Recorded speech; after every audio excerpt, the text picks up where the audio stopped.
see each other at all for months, but when we got together, it was like no time had passed. Conversation just picked up right there and carried on. He was very good at conversation. Mary Jo says that you could listen to Dan for hours and never get bored. And that was true. He absolutely always had something to say about any topic on the table.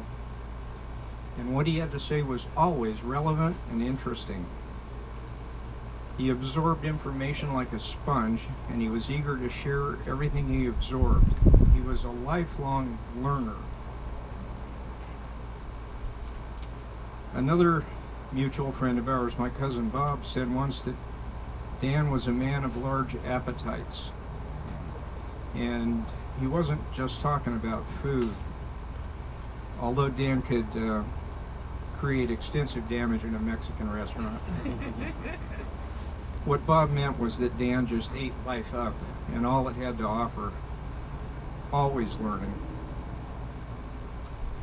He and I took a couple of monumental road trips, mostly down the Baja Peninsula. We drove down to the end of the peninsula and back 3 times. We had a pretty good deal worked out. Dan wasn't one to really shine first thing in the morning.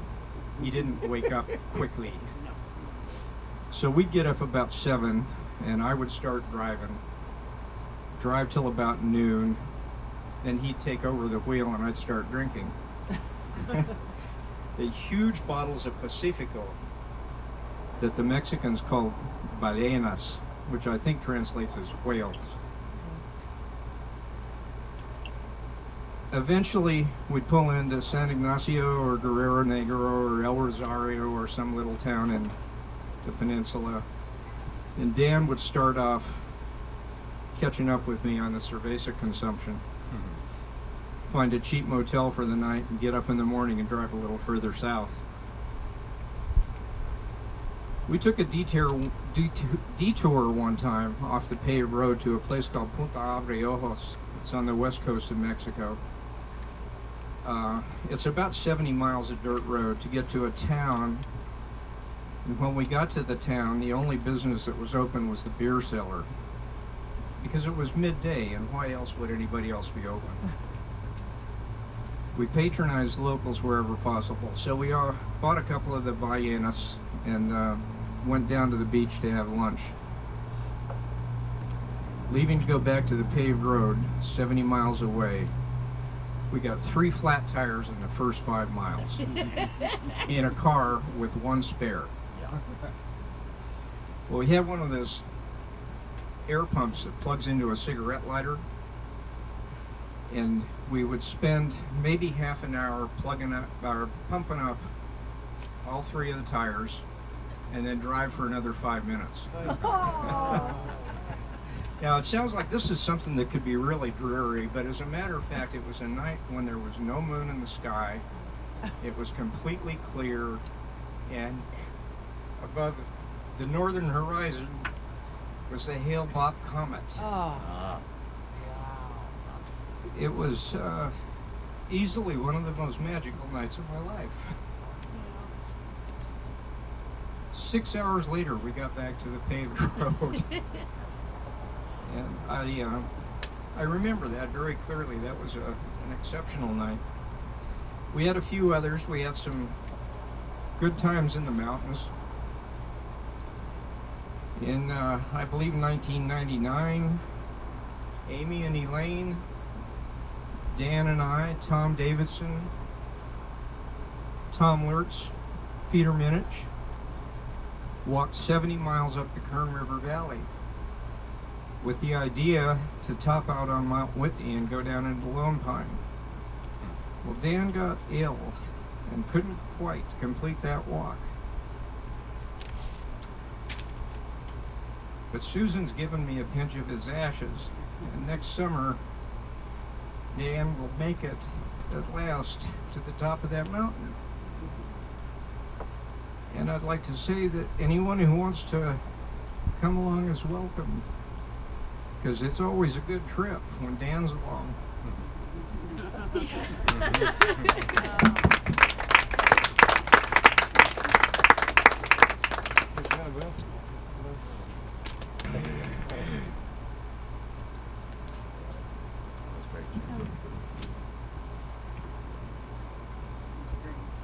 love the tears.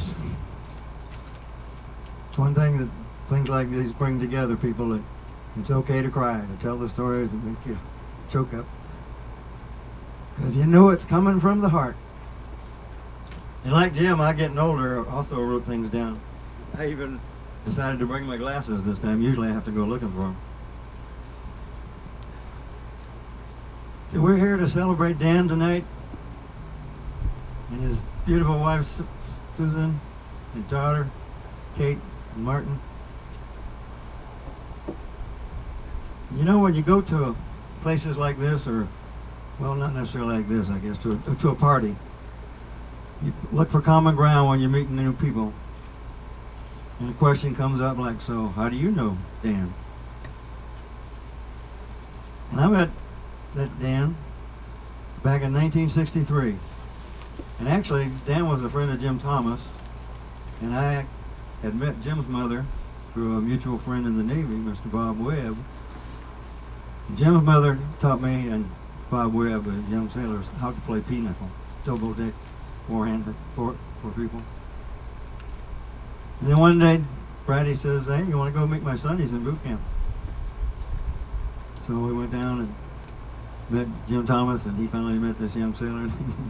At that time, I was known as Chester Neilabevich, and ski was just being born in the Navy. That's where I got the nickname.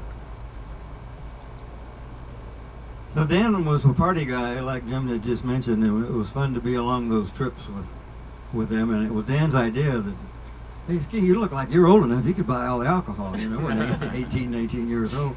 And I had that military crew cut look, and I just walked into the liquor store with a fistful of money and said, hey, I want some of this and some of that and some of this.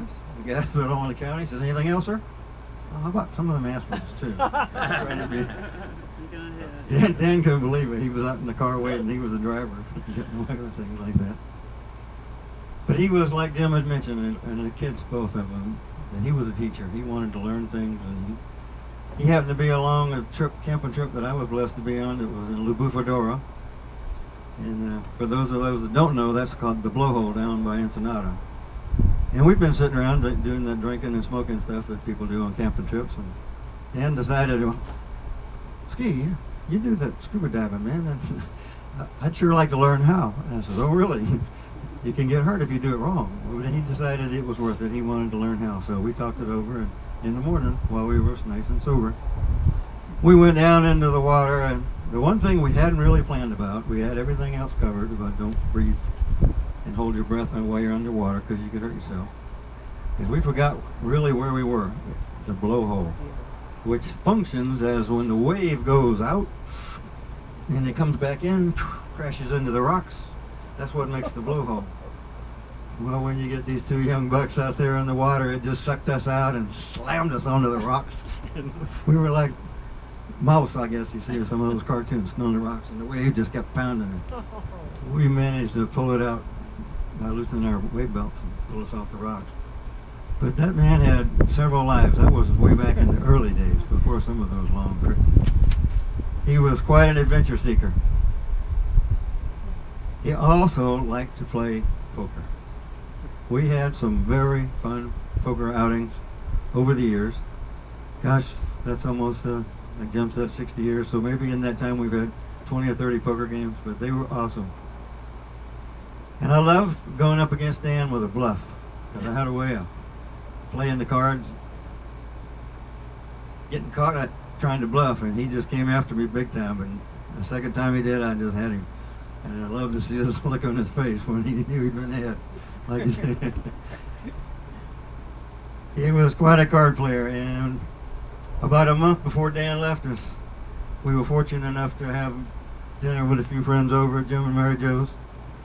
And we played poker and had dinner, and it was a really fun night. And it was like you could tell along as watching the progression, which I'm sure the family saw a lot more than I did, that he was losing a lot of things. And on one of the hands that was being played, he came up with this 2s, 4s, and jacks are wild. And I got a winning hand. I got 9 spades or aces, you know, and it was like, no, not really. But nobody said a word. We all looked at each other and says, "You're right, man." Pushed the money towards him. He was as happy as a pig in poop. He had won all the money that night. Yeah, that was it. No, I think he had better drugs than the smoke. It was at that time of his life. It was really tough on him, but it was a fun night to see him do that. Dan was a very detail-oriented person, and he would study up on whatever project he was about to undertake. He was an expert in the subject after minimum research. When the bookstore moved locations, Dan used my expertise as a telephone technician to wire up the new location. I was also fortunate to have as my helper Martin, who learned very quickly, and I was sure glad to have the work. It was a win-win situation, and I got to work with a fine young man. He's a good technician. We put the sound together here today. Thank you, Martin, for helping. Dan was one of those kind of guys that would also give you the shirt off your back if you asked him for it, even if you didn't ask him nicely. But we asked some friends back in 14, some big windstorm damage was here, and we put out the word that we'd like to have a working party and have some friends haul some palm trees and brush out of the garden. And Dan was one of those volunteers that came by and spent the day huffing and puffing and raking and carrying cans up. It was a beautiful time. And this was just 2 years, actually 1.5